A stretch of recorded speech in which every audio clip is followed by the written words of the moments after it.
예수님께서는 모든 인류의 죄를 짊어지시고 십자가에 달려 죽으셨습니다. 예수님은 십자가에 달려 죽으시기 위하여 예루살렘 성에 입성하시는데 그날이 바로 오늘입니다.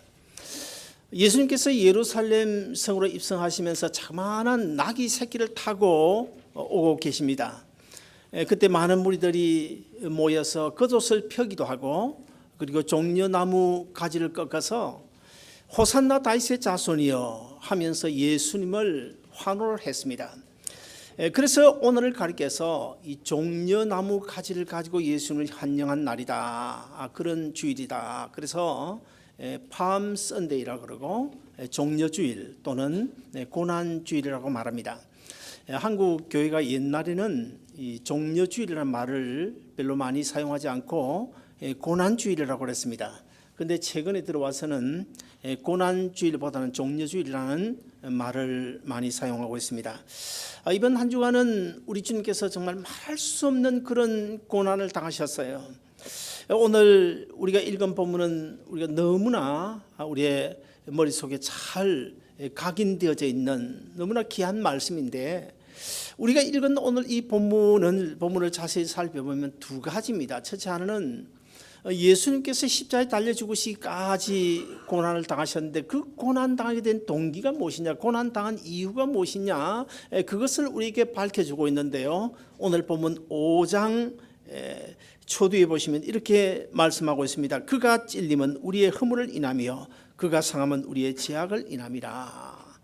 예수님께서 창에 찔리시고 못 박히시고 피 쏟으시고 살 찢기시고 십자가를 지시고 고난 당하신 이유가 무엇이냐, 그것은 바로 우리의 허물 때문이다, 우리의 죄 때문이다고 분명히 밝혀지고 있습니다.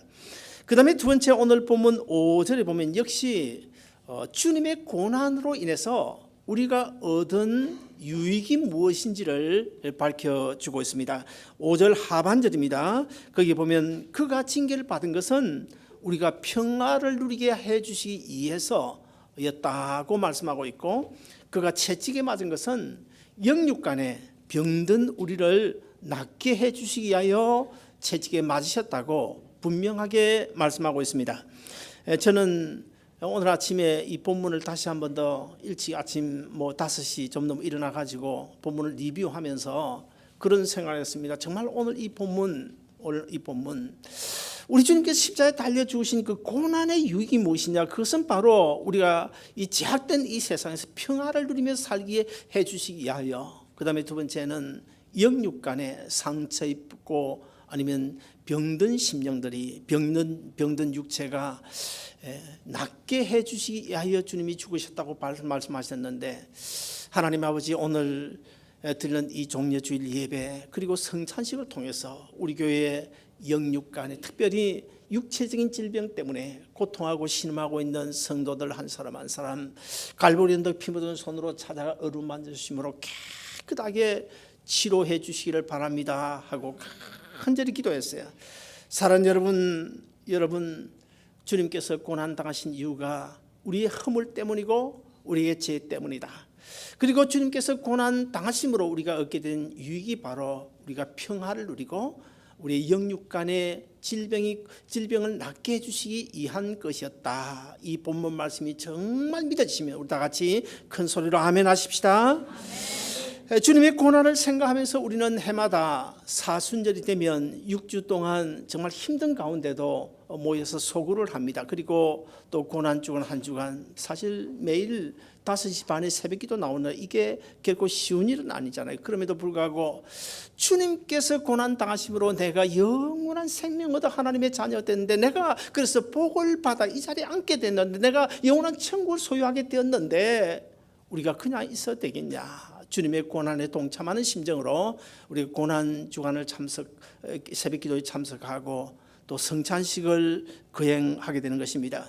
사랑하는 여러분, 이 고난 주간을 맞는 이 시간에 갈보리 언덕 그 십자가에서 흘러내린 놀라운 보혈의 은총이 여러분의 심령 속에 확실하게 다시 한 번 더 체험되어지는 그런 축복된 시간 되시기를 주의 이름으로 축원합니다. 사람들은 이 십자가를 가리켜서 기독교의 상징이라 그렇게 말합니다. 물론 십자가는 기독교의 상징임에 틀림없습니다. 불교의 상징이 뭘까요? 불교의 상징은 연꽃입니다. 그리고 지금은 지구상에서 거의 사라져가고 있습니다만은 옛날 한때 한 60년 동안 정말 떵떵거리던 그런 공산주의의 상징이 뭘까요? 공산주의 깃발에 보면 쇠망치가 있잖아요. 그 쇠망치 하면 공산주의의 상징입니다. 그러나 우리가 한 가지 생각해야 될 것은 이 십자가가 우리 기독교를 상징하는 그 상징에 불과하다고 한다면 사실 불교의 연꽃이나 아니면 공산주의 쇠망치와 다를 바가 뭐가 있겠습니까? 상징뿐이라면 그들과 다를 바가 뭐가 있겠습니까? 꼭 같을 것입니다. 그러나 우리가 믿는 기독교 이 십자가는 상징만으로 끝나지 않습니다. 십자가에 대해서 제가 누누이 여러 번 말씀드린 적이 있습니다만은 십자가는 무엇이냐? 저는 간단하게 한마디로 이렇게 정의를 내리고 싶습니다. 하나님은 공의와 사랑이라고 하는 두 가지 성품을 가지고 계신데 하나님의 공의는 죄라고 하는 죄는 티끌만큼도 용납하고 넘어갈 수 없이 반드시 심판해야 되는 그것이 바로 하나님의 공의인데, 그러므로 범죄한 인간이 반드시 하나님의 공의에 대해서 심판받아야 되는데 내가 받아야 될 심판, 내가 받아야 될 그 심판 대신에 우리 주님께서 대신 십자가를 지심으로 심판받아 주셨다. 그리고 하나님의 사랑은 저 범죄한 인간을 내가 사랑하지 말아야지 아무리 사랑하지 않으려고 해도 사랑하지 않을 수 없는 지고지순한 그 사랑이 바로 하나님 아가페의 사랑인데, 그러므로 주님께서 인간의 몸을 입고 이 세상에 오셔서 우리 대신 십자가에 달려 죽으심으로 심판받으시고 하나님이 그를 살리셔서 부활하셨다. 이것은 바로 하나님의 공의와 사랑이 아주 아름답게 조화를 이룬 우리를 인류를 구원하는 은혜의 사건이다. 저는 그렇게 말씀을 드린 적이 있습니다. 그리고 거기다 한 가지 더 붙인다고 한다면 이 십자가는 하나님 앞에 죄를 지으면 반드시 심판받고 멸망당해야 된다는 하나님의 엄중한 메시지가 이 십자가 속에 숨겨져 있다는 사실도 우리가 분명히 알아야 될 것입니다.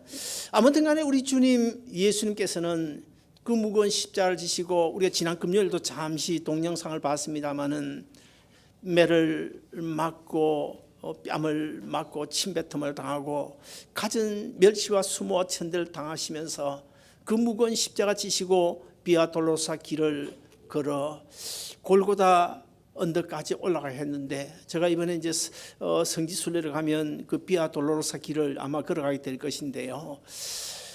참 그 주님 정말 많은 고난, 물을 쏟으시고 피를 흘리시고 얼마나 고통스러우셨을까. 그 주님께서 당하신 십자가의 고난의 이유가 무엇이냐? 그 십자가에 죽으신 그 주님의 고난의 이유는 바로 오늘 설교의 제목처럼 우리의 허물 때문이요, 우리의 죄악 때문이라.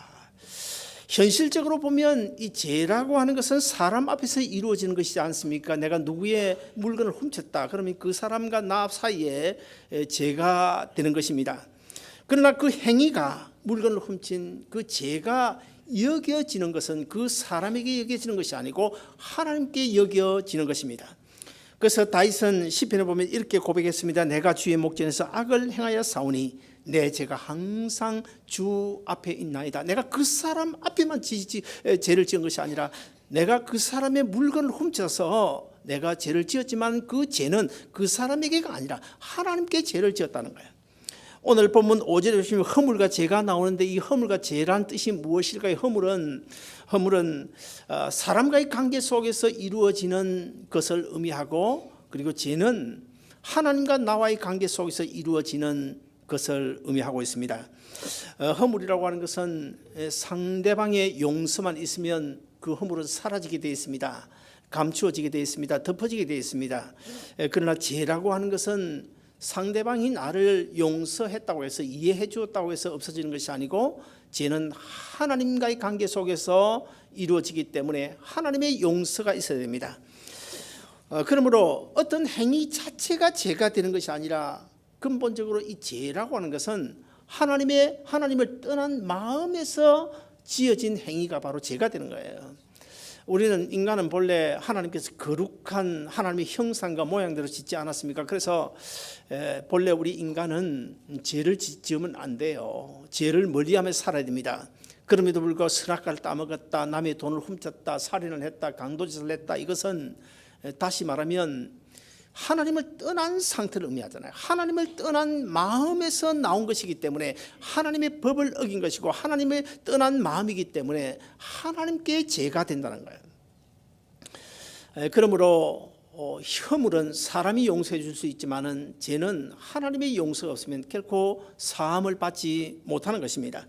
인간은 자신이 지은 죄에 대하여 심판받고 영원히 죽어야 됩니다. 그런데 우리 주님께서 인간의 몸을 입고 이 세상에 오셔서 우리 대신 십자가에 달려 죽으셨는데, 주님께서 십자가에 달려 죽으신 그 순간은 지금으로부터 2000년 전이지만은 2000년이 지났던 100년이 지났던 얼마라는 세월이 지났던 간에 그분 예수 그리스도를 나의 구주로 믿는 바로 그 순간에 내 죄는 그분 예수님께 전가가 되지고 그분이 내 죄를 대신해서 죽으셨는데, 이것을 가리켜 해서 신학적인 용어로 대속이라 그렇게 말하는 것입니다. 오늘 본문 4절에 보시면 그는 실로 우리의 질고를 지고 우리의 슬픔을 당하셨다고 말씀하고 있는데, 여기 보면 두 또 단어가 나옵니다. 질고와 슬픔이라는 단어가 나옵니다. 그러면 이 질고는 무엇이고 슬픔은 무엇일까요? 질고라고 하는 것은 사람이 육체적으로 당하는 고통을 의미하고, 그리고 오늘 본문에서 말하는 이 슬픔이라고 하는 것은 사람이 범죄한 인간이 이 죄악 세상에 살아가는 동안에 감당할 수밖에 없는 정신적인 고통을 가리켜서 슬픔이라고 말합니다. 그러므로 내가 져야 될 질고, 내가 당해야 될 그 슬픔을 우리 주님께서 대신 지고 대신 당해 주셨다는 것입니다. 2차 대전 때에 그 폴란드 아우슈비츠 그 수용소, 여러분 많이 들어보셨죠? 그 수용소에서 유대인이 몇 명 죽었나 하면 공식적으로 600만 명이 죽었다고 하지만은 어떤 그 서적에 찾아보니까 약 한 700만에서 750만 명 정도 죽었을 것이다, 그런 기록을 제가 본 적이 있습니다. 아무튼 간에 1932년부터 1945년까지 13년 동안 그 나치 히틀러에 의해서 죽은 유태인이 모두 얼마나 되는가 하면 공식적으로 성인이 450만 명, 아이들 20세 이하 아이들이 약 한 150만 명, 또 600만 명이 아주 정말 몰살당했다, 그렇게 볼 수 있죠. 대학살을 당하는 그런 어처구니 없는 비참한 사건이 일어났습니다. 그 비참한 사건의 현장에서 정말 아름다운 이야기 하나가 우리에게 들려오고 있습니다. 그 수용소에 갇혀 있는, 한 방에 갇혀 있는 그 사람들 가운데서 콜베라는 신부가 있었어요. 이 콜베라는 신부는 하나님을 잘 섬기고 정말 예수 그리스도 십자가의 은혜 때문에 어쩔 줄을 몰라 하는, 희생과 헌신을 마다하지 않는 그런 분이었는데, 그분은 같이 갇혀 있는 그 수용되어 있는 사람들, 자기가 굶어도 다른 사람에게 먹는 것도 양보했고, 자기가 누워서 잠을 자는 좁은 그 자리까지도 양보했고, 심지어는 자기를 고발에 밀고 해서 그 수용소에 쳐는 그 당사자까지도 사도행전 7장에 나오는 스데반 집사처럼 하나님, 저들이 몰라서 그렇습니다, 저들의 죄를 용서해 주옵소서 하고 기도했던 사람입니다. 그러던 1941년 7월 달에 그 같이 갇혀있던 방에서 유대인 한 사람이 탈출을 시도했습니다. 그러나 성공하지 못하고 결국 체포가 되어졌는데, 그때 당시에 그 수용소에 규칙이 있었는데, 그 규칙은 만약에 탈옥을 하다가 잡히게 되면 그 방에 같이 갇혀있는 10명이 함께 총살형을 당하는 그런 규칙이 있었습니다. 그래서 한 분이 이제 탈출하다가 붙잡혔으니까 10명이 같이 죽어야 됩니다. 그래서 간수가 이제 그 방 안에 있던 사람들 쭉 세워놓고 그냥 임의로 한 사람씩 한 사람을 찝어내는 거예요. 너 이리 나와, 너 이리 나와, 너도 이리 나와. 그래서 10명이 되면 그만 죽는 거예요. 그런데 그 찍힌 10사람 중에 가요 프니체크라는 그 유태인 한 사람이 있었는데, 이 사람은 10명 중에 찍혀서 나가니까 그냥 벌벌벌 떨면서 개처럼 꿇어 엎드려서 그 간수 소장에게 아주 그냥 싹 썩들에 빌기를 시작합니다. 나는 집에 늙은 노모가 있고 어린 처와 어린 자식들이 있는데 제가 여기서 죽으면 안 됩니다. 저를 좀 살려달라고 뭐 그냥 울면서 대성통곡하면서 빌고 있는데, 그것을 보고 있던 어떤 한 사람이 앞으로 나왔는데 그 사람이 누군가 하면 조금 전에 제가 소개한 콜베 신부였어요. 이 콜베 신부가 그 간수 소장에게 이렇게 부탁을 합니다. 제가 저 대신 죽으면 안 될까요? 저 사람 보니까 너무 딱한데 저 사람 좀 살려보내주고 나를 대신 죽여달라고 그렇게 간청을 했더니 이상하게도 그 간수 소장이 그것을 허락해가지고 그 가요 프니체크라는 사람은 석방을 해주게 되고, 콜베 신부는 1941년 8월 14일 날 이제 총살형을 당해서 11명이 함께 죽게 됩니다. 그런데 가요 프니체크라는 사람이 석방되어서 고향으로 돌아갔어요. 고향을 돌아갔는데 돌아가서 보니까 도저히 견딜 수가 없는 거예요. 내 대신 콜베라는 신부가 총살을 당하고 죽었기 때문에 견딜 수가 없습니다. 그래서 울고 또 울고 하나님 정말 용서를 빌고 그래서 그 가요 프니체크라는 사람은 죽을 때까지 매년 8월 14일이 되면 동네에 많은 사람들 불러다가 함께 콜베 신부를 기리면서 살았다, 그런 기록을 제가 본 적이 있습니다. 여러분, 1977년 미국 대통령 지미 카터가 이제 당선해가지고 대통령이 취임을 했습니다. 지미 카터 대통령이 취임한 뒤에 제일 먼저 한 일이 무엇인지 아십니까? 제일 먼저 한 일이 있는데요. 그것은 그 당시에 살인을 하고 우발적인 살인을 하고 무기 진역을 살고 있는 메리 피츠 패트릭이라고 하는 이 실제 있었던 인물이에요. 이 아마 여장 같은데요.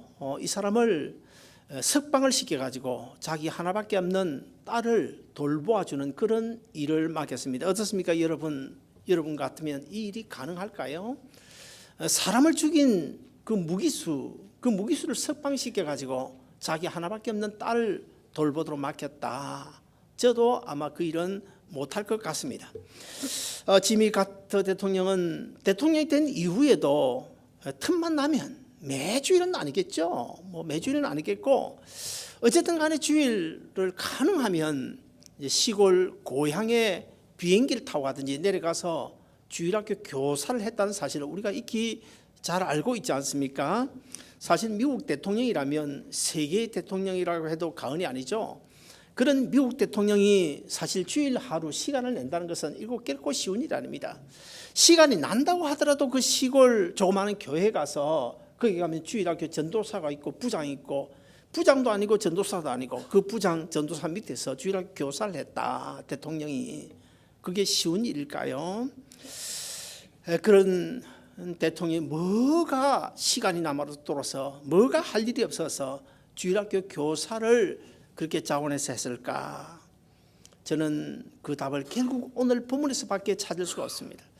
나는 영원히 죄 가운데 죽을 수밖에 없는데 주님, 죄 없는 주님께서 이 땅에 오셔서 나 대신 십자가에 달려 죽으심으로 그분 주님 때문에 내가 영원한 생명 얻지 않은가. 아마도 이 구원의 감격과 감사가 넘쳐서 그냥 대통령 그 화려한 방에 주일날 앉아 있을 수가 없었던 것입니다. 그 다음에 두 번째는 어린 한 영혼이 얼마나 귀하다는 사실을 지미 카터 대통령은 깨달았기 때문입니다.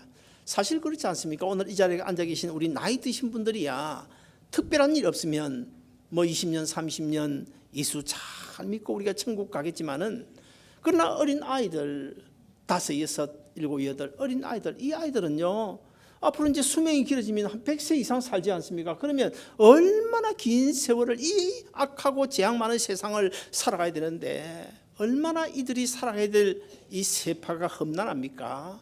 사실 지금도 그렇잖아요. 지난 주간에 신문에 보니까 한국에 어떤 그 고등학교인가요? 거기에 상급생이요 하급생을 때려가 죽였는데 그 사건이 같은 살인 사건이 같은 학교에서 열흘 만에 2건 생겼어요. 얼마나 악합니까? 선생이 그걸 못 지켰거든요. 부모도 못 지켰어요. 여러분, 내 아이, 내가 부모지만은 내 아이 내가 책임질 수 없는 그런 시대가 됐습니다. 내 아이를 학교에 맡기지만은 학교 선생이 내 아이 책임져 주지 못하는 그런 시대가 됐어요.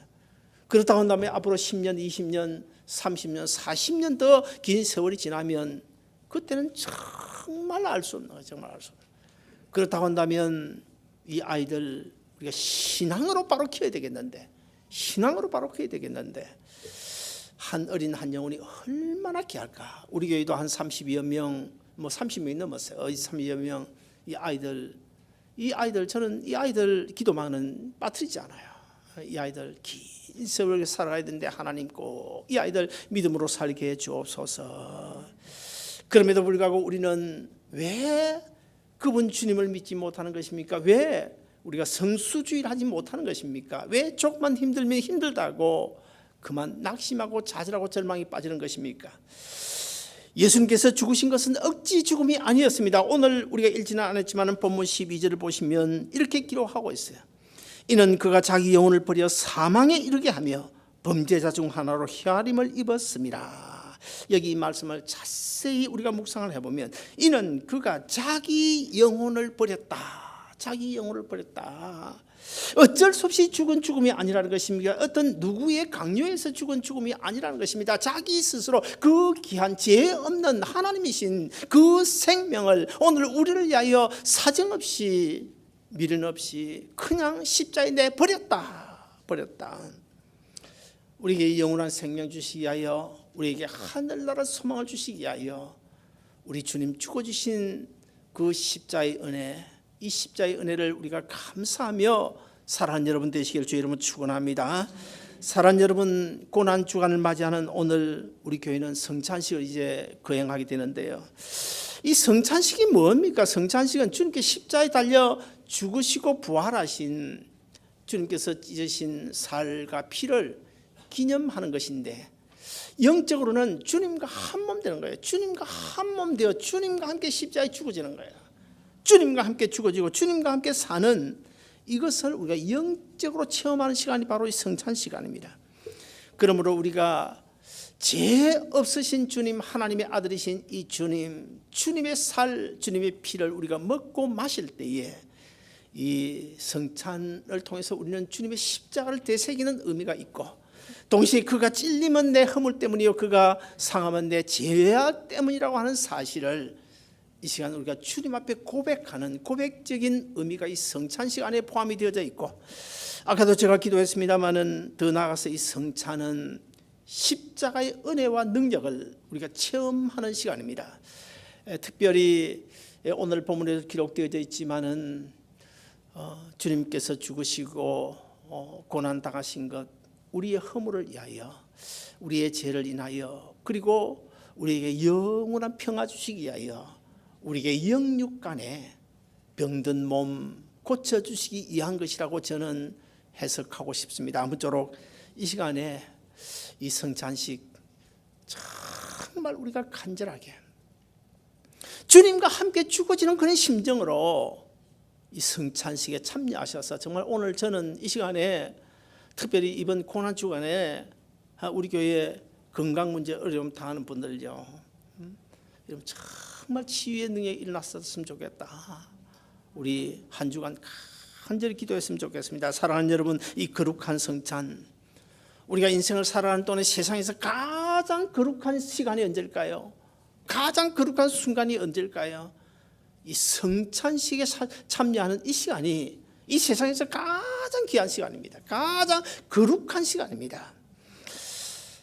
주님께서 나를 얼마나 사랑하시는지, 얼마나 사랑하셨는지 그 주님의 사랑의 농도를 한 번쯤 우리가 점검해보는 그런 시간 되시기를 바라고, 그래서 일평생 주님만을 섬기고 하나님의 은혜를 힘입어 살아가는 여러분 모두 다 되시기를 주님의 이름으로 축원드립니다.